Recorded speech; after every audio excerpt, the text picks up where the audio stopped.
Hello everyone, स्वागत है आप सबका हमारी सीरीज लीगल करंट अफेयर्स में, जहां हम लेटेस्ट केसेस को समझते हैं उनके फैक्चुअल बैकग्राउंड के साथ, और ये भी समझते हैं कि आप इन केसेस को अपने मेंस के आंसर्स में किस तरह से साइट कर सकते हैं। शुरू करते हैं। आज का पहला केस है सुनील दुबे वर्सेस मीनाक्षी। ये बड़ा ही दिलचस्प केस है। इसमें मैरिज रजिस्ट्रेशन के बाद जो सर्टिफिकेट मिलता है उसका मैरिज की वैलिडिटी के साथ क्या कनेक्शन है वो समझाया गया है। तो बैकग्राउंड सिंपल वर्ड्स में अगर समझे तो सुनील दुबे जी और मीनाक्षी की शादी हुई थी 2010 में। अब 2024 में दोनों ने मिलके म्यूचुअल डिवोर्स के लिए अप्लाई किया। अब इसके बीच में कुछ चेंज आ गया था हिंदू लॉ में। 2017 में यूपी मैरिज रजिस्ट्रेशन रूल्स आ गए थे। ठीक है, हालांकि जब इनकी शादी हुई थी तब वो रूल्स नहीं थे, लेकिन जब इन्होंने डिवोर्स के लिए अप्लाई किया तब वो रूल्स कोडिफाई किए जा चुके थे। अब फैमिली कोर्ट ने डिसॉल्व करने से पहले कहा कि मैरिज रजिस्ट्रेशन सर्टिफिकेट दिखाओ। अब क्योंकि 2010 में सॉलमनाइज की गई थी शादी, तब रजिस्ट्रेशन मैंडेटरी नहीं था, तो इन्होंने रजिस्टर नहीं करवाई, सर्टिफिकेट भी नहीं था। फैमिली कोर्ट ने कहा कि नहीं, केस तभी चलेगा जब आपके पास सर्टिफिकेट होगा, सर्टिफिकेट नहीं है तो केस नहीं चल पाएगा। अब प्रॉब्लम यही थी, सर्टिफिकेट नहीं था। दोनों ने मिलके कहा कि देखिए, मैरिज तो वैलिड है, हिंदू कस्टमरी लॉ को फॉलो करके की गई है, फेरे सप्तपदी सब हुआ है। जब हमने शादी की तब रजिस्ट्रेशन मैंडेटरी नहीं था, इसलिए नहीं करवाया, तो आप हमें एग्जेम्पशन दे दीजिए। लेकिन फैमिली कोर्ट ने इनकी एप्लीकेशन को रिजेक्ट कर दिया और एक रूल को साइट किया जो कि Hindu marriage and divorce rules 1956 का रूल 3A है। ठीक है, अब फैमिली कोर्ट का कहना था कि डिवोर्स की पिटिशन तभी एंटरटेन होगी जब आप सर्टिफिकेट लेकर आए मैरिज रजिस्ट्रेशन का, तो आपकी मैरिज की जो वैलिडिटी है वो प्रूव होगी। The fact that you are validly married will be evidenced by that certificate and only then we can start the dissolution process. ठीक है, डिसॉल्व वही चीज की जा सकती है जिसे लॉ ने एक्नॉलेज किया है। अब जब सर्टिफिकेट नहीं है तो लॉ ने उसे वैलिडिटी भी नहीं दी है, एक्नॉलेज भी नहीं किया है, इसलिए डिसॉल्व भी नहीं कर पाएगा। अब दोनों फिर हाई कोर्ट जाते हैं। हाई कोर्ट के observations Hindu marriage act, divorce rules सबके ऊपर थे। पढ़ लेते हैं उनको। ठीक है, बैकग्राउंड तो हमने समझ लिया। अब on marriage registration under section 8, court ने नोट किया कि सेक्शन 8 जो है हिंदू मैरिज एक्ट का, वो रजिस्ट्रेशन ऑफ मैरिज तो प्रोवाइड करता है, लेकिन मैरिज का रजिस्ट्रेशन के बिना एक उसके फॉर्म को या उसकी जेन्युइननेस को इनवैलिडेट कर देगा, या फिर उसको खुद को वॉइड या इनवैलिडेट कर देगा, ऐसा नहीं कहता section 8। In simple word, section 8 provides for registration but does not make that registration mandatory and does not say anywhere that in the absence of that registration the marriage would be invalid। ऐसा नहीं है। ठीक है, registration is only to facilitate proof of Hindu marriage। The fact कि Hindu marriage है उसके proof को facilitate करने के लिए रजिस्ट्रेशन के प्रोसेस को शुरू किया गया है, ताकि कन्वीनियंट एविडेंस प्रोवाइड किया जा सके, है ना। वरना फोटोज दिखाने पड़ेंगे, और वो जो विटनेसेस होते हैं जिनके पास पर्सनल नॉलेज या फिर उस तरह की नॉलेज हो सकती है जो कि एविडेंस करे किस चीज को, people with special knowledge evidence में प्रोवाइड किया गया एविडेंस लॉ में, उनको लाना पड़ेगा, है ना। मतलब मार तमाम चीजें लानी पड़ेंगी ये प्रूव करने के लिए कि भाई शादी हुई थी और वैलिड भी थी। आप एक सिंपल रजिस्ट्रेशन सर्टिफिकेट दिखा दीजिए, अपने आप ही शादी प्रूव हो जाएगी। मतलब लॉ ने आपकी शादी को एक्नॉलेज किया, you were in fact validly married would be prove by just one single piece of document, है ना। वो बहुत सारे और एविडेंसेस, प्रूफ्स, टेस्टिमनीज की जरूरत नहीं पड़ेगी। तो कन्वीनियंट एविडेंस के लिए रजिस्ट्रेशन के प्रोसेस को शुरू किया गया था, ये वैलिडिटी का प्री रेक्विजिट नहीं था कभी भी। On procedural versus substantive right, court ने एम्फसाइज किया कि प्रोसीजरल रूल्स जो होते हैं वो जस्टिस को फैसिलिटेट करने के लिए होते हैं, टेक्निकल हर्डल्स क्रिएट करने के लिए नहीं होते। सुप्रीम कोर्ट ने एक बहुत ही इंटरेस्टिंग ऑब्जर्वेशन भी दिया था कोर्ट में अपने केस में, कि procedure is the handmade to substantial rights not the mistress. मतलब प्रोसीजर जो है वो सब्सटैंटिव राइट्स का सेवक है, उनका मालिक नहीं। ठीक है, या फिर प्रोसीजर सब्सटैंटिव लॉ की सेविका है, उनकी मालकिन नहीं। ये सुप्रीम कोर्ट ने एक बड़े फेमस केस में कोर्ट किया था। अब rule 3A Hindu marriage and divorce rules जो है वो ये कोर्ट ने उन पे क्लैरिफिकेशन दिया कि इट रिक्वायर्स कि मैरिज सर्टिफिकेट तभी होना चाहिए जब मैरिज को इस एक्ट में रजिस्टर किया गया है। मतलब अगर आपने रजिस्टर किया है इस एक्ट में तो आपको सर्टिफिकेट चाहिए होगा, right. Uttar Pradesh marriage registration 2017 में कोर्ट ने नोट किया कि ये रूल्स रजिस्ट्रेशन को कंपलसरी बनाते जरूर हैं, लेकिन उन्हीं मैरिजेस के लिए जो इन रूल्स के आने के बाद सोलमनाइज की गई है ना। 2017 के बाद जो मैरिजेस हुई हैं उनको रजिस्टर करवाना according to Hindi marriage registration rule 2017 would be compulsory. उससे पहले जितनी मैरिजेस हुई हैं उनको अगर नहीं भी रजिस्टर करवाया गया है तो मैरिज अपने आप में इनवैलिडेट नहीं हो जाएगी, it would still be a proper marriage. Legal precedents को साइट किया गया, डॉली रानी वर्सेस मनीष कुमार चंचल 2024 का केस है, जिसमें रजिस्ट्रेशन सिर्फ वैलिड मैरिज सेरेमनी को कंफर्म करता है, इनवैलिड मैरिज को लेजिटिमाइज नहीं करता। तो लेट्स से कि ए ने बी से शादी करी और शादी तोड़े बिना उसने सी से भी शादी कर ली, तो ये सी के साथ जो शादी है ये बाइगेमस मैरिज है। अब ए इसे भले ही रजिस्टर करवा ले, ये रजिस्ट्रेशन उस बाइगेमस वॉइड मैरिज को वैलिड नहीं बना देगा। मेरी बात आप समझ रहे हैं। इसी तरह से अगर कोई वैलिड शादी की गई है पूरे विधि विधान के साथ, रीत रिवाज को फॉलो करते हुए, तो रजिस्ट्रेशन का एब्सेंस उन रीतों को, उन सेरेमनीज को, उस कस्टम को, उस शादी को इनवैलिडेट नहीं कर देगा। The vice versa is also true.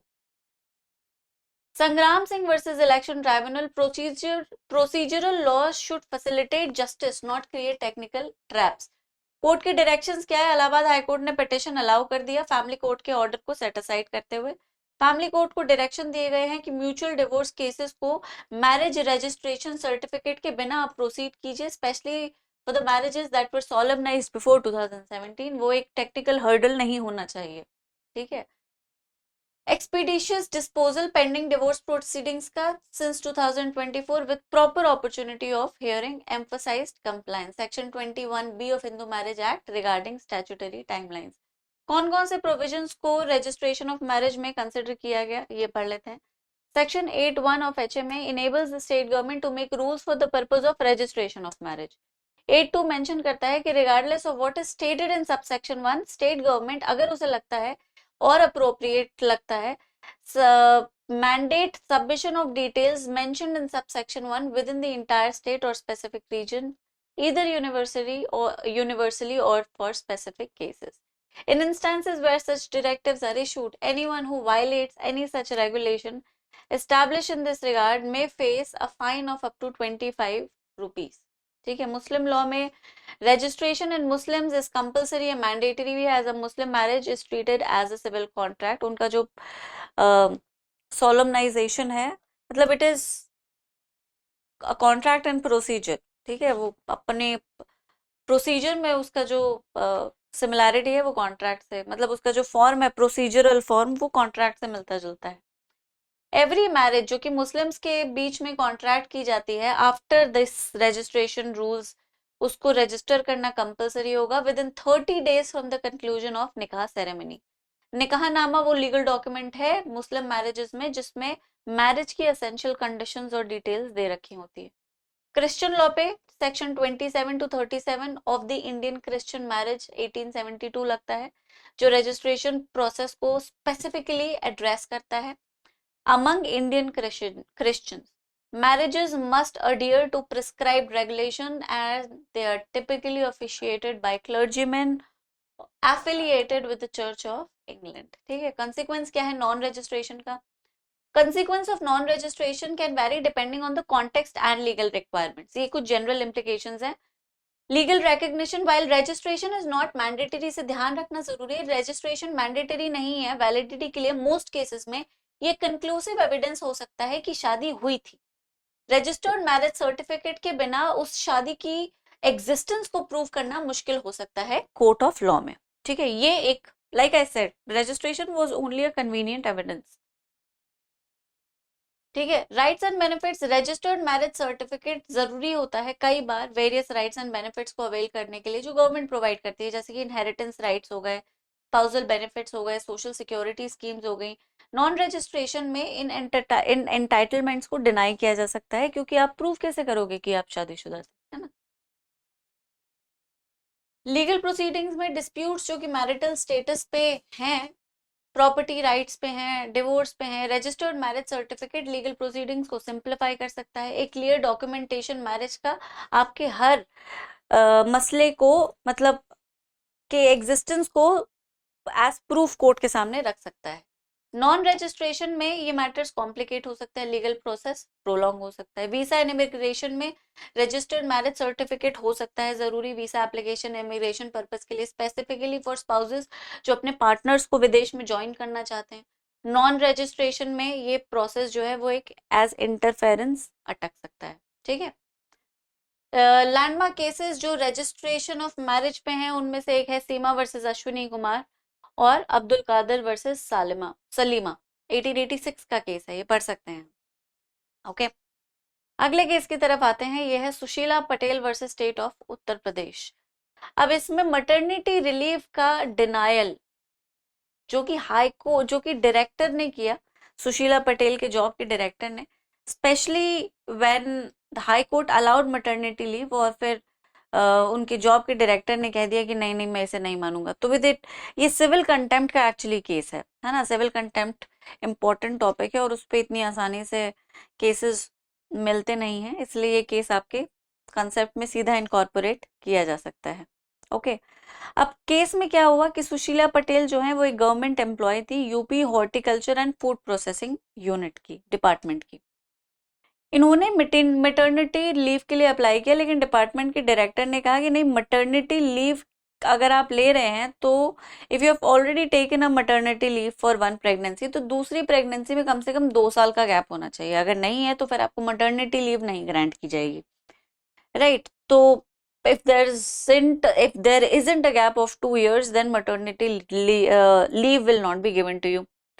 अब डायरेक्टर ने जो रीजन दिया उसको इन्होंने इलाहाबाद हाई कोर्ट में चैलेंज कर दिया कि भाई इस तरह से डायरेक्टर ने मैटरनिटी रिलीफ बेनिफिट डिनाई कर दिया है, क्योंकि मेरी दूसरी प्रेगनेंसी जिसके लिए मैं ये बेनिफिट अवेल करना चाहती हूँ, उसका पहली प्रेगनेंसी में 2 साल से, मतलब उसका पहली प्रेगनेंसी से 2 साल का गैप नहीं है ना।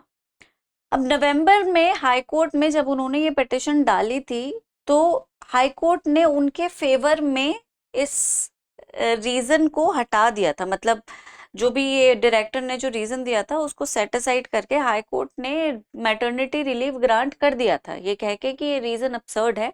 मैटरनिटी गैप में, मतलब मैटरनिटी गैप रिलीफ को अगर आप मल्टीपल टाइम्स अवेल करना चाहते हैं तो मिनिमम 180 दिन का गैप होना चाहिए, वो भी एक मैंडेट, मतलब इट इज बस उतना ही गैप होना चाहिए 180 डेज का, और 2 साल का गैप मैंडेटरी है वरना रिलीफ नहीं दी जाएगी, ऐसा तो लॉ भी नहीं कहता है। तो ये जो नया कानून क्रिएट करना चाह रहे हैं, this is not right, so he should not do it. अब जब सुशीला जी ने ये ही ऑर्डर डायरेक्टर के सामने रखा कि देखिए हाई कोर्ट से मैं रिलीफ लेकर आई हूँ, हाई कोर्ट ने मुझे मैटरनिटी रिलीफ देने के लिए आपको ऑर्डर दिया है, तो डायरेक्टर ने हाई कोर्ट के ऑर्डर को ही डिनाई कर दिया कि नहीं नहीं मिलेगी, मतलब नहीं मिलेगी। अब हाई कोर्ट कहे चाहे सुप्रीम कोर्ट कहे, ठीक है, ये कम देखने को मिलता है लेकिन ऐसा हुआ। तो despite the fact that there was an order from the apex court of the state, director still denied Mrs Sushila maternity benefit. अब नेक्स्ट पिटिशन जो इन्होंने फाइल किया वो कंटेम्प्ट ऑफ कोर्ट का किया, क्योंकि एक एक्सप्रेस ऑर्डर को फॉलो नहीं किया गया था। ठीक है, कोर्ट के ऑब्जर्वेशंस पढ़ लेते हैं। इलाहाबाद हाई कोर्ट जिसकी बेंच में जस्टिस अजीत कुमार थे, उन्होंने सीरियस डिस्प्लेजर एक्सप्रेस किया over the conduct of director of horticulture and food processing department. Court ने ऑब्जर्व किया कि बहुत अनफॉर्चुनेट है कि डायरेक्टर ने कोर्ट के बाइंडिंग डायरेक्शंस को इग्नोर कर दिया है और मतलब एक बहुत ही absurd ग्राउंड को रिपीट किया है, बावजूद इसके कि हम उसी ग्राउंड को हटा चुके हैं अपने ऑर्डर में। द फैक्ट कि जिस ग्राउंड को वो बेनिफिट डिनाई करने का फाउंडेशन बना रहे थे, उसी ग्राउंड को जब हमने पहले इनवैलिडेट कर दिया है, तो उसी इनवैलिड ग्राउंड को वापस साइट करते हुए वो हमारे ऑर्डर को एक्सप्रेसली कैसे इग्नोर कर सकते हैं। कोर्ट ने स्पेसिफिकली नोट किया that despite clear directions issued in numerous petitions establishing that the requirement of a minimum 2-year period between pregnancies was not mandatory for availing maternity leave benefits. Director had failed to appreciate the legal position and rejected the application without justified reason. Court ने characterise किया director का conduct as constituting a clear case of contempt of the high court's order, noting the deliberate disregard for judicial directions, जो कि binding है। Court ने observe किया कि इस तरह का विलफुल डिसोबीडियंस जुडिशियल ऑर्डर का कोर्ट की अथॉरिटी को अंडरमाइन करता है और कंटेम्प्ट ऑफ कोर्ट एक्ट 1971 में एक ऑफेंस कॉन्स्टिट्यूट करता है। इन्हीं डायरेक्टर को कोर्ट ने फिजिकली अपेयर होने को कहा था, मतलब सितंबर 1 में कहा है, और उनको शो कॉज नोटिस उनके खिलाफ इश्यू किया गया है कि उनके खिलाफ कंटेम्प्ट ऑफ कोर्ट की प्रोसीडिंग्स क्यों नहीं इनिशिएट होनी चाहिए। तो this is the case. Civil contempt का केस है, लेकिन इंटरेस्टिंग केस है, सीधा ही आप इसको इनकॉर्पोरेट कर सकते हैं। लेटेस्ट केस है, बिल्कुल 2 दिन पहले का, ठीक है, 2-3 दिन पहले का। तो कंसेप्ट दोनों ही केसेस में रिलेटिवली सिंपल थे, बहुत ही स्ट्रेट फॉरवर्ड केसेस हैं, स्ट्रेट फॉरवर्डली यूज किए जा सकते हैं, लेकिन अच्छे केसेस हैं। और जो भी इनका प्रेमाइस है उनसे रिलेटेड अगर एक आंसर आपको लिखने को आता है तो आप इन केसेस को जरूर यूज कीजिए। इसी तरह के लेटेस्ट केसेस, लेटेस्ट इंटरप्रिटेशंस आपके आंसर को एक बहुत ही होलसम होलिस्टिक अप्रोच देते हैं, जिनसे मार्क्स ज्यादा मिलते हैं। और देखिए, मीन्स ही जज बनाता है, मीन्स ही किसी भी कंपेटिटिव एग्जाम में मीन्स ही डिटरमाइनिंग फैक्टर है कि आप कंपटीशन क्वालिफाई करेंगे या नहीं, है ना। तो मीन्स में पूरी मेहनत कीजिए, कोई कमी मत छोड़िए, अपने आंसर्स को इस तरह से लिखिए, इस तरह से ड्राफ्ट कीजिए कि एग्जामिनर के पास रीजन ना रहे आपके नंबर काटने का। बस तो फिर आपके क्वालिफिकेशन को भी कैसे रोका जा सकता है, राइट। तो आज के लिए इतना ही, अगले सेशन में मिलेंगे इसी तरह के इंटरेस्टिंग केस के साथ। तब तक आप सब अपना ख्याल रखें। Thank you so much, bye bye.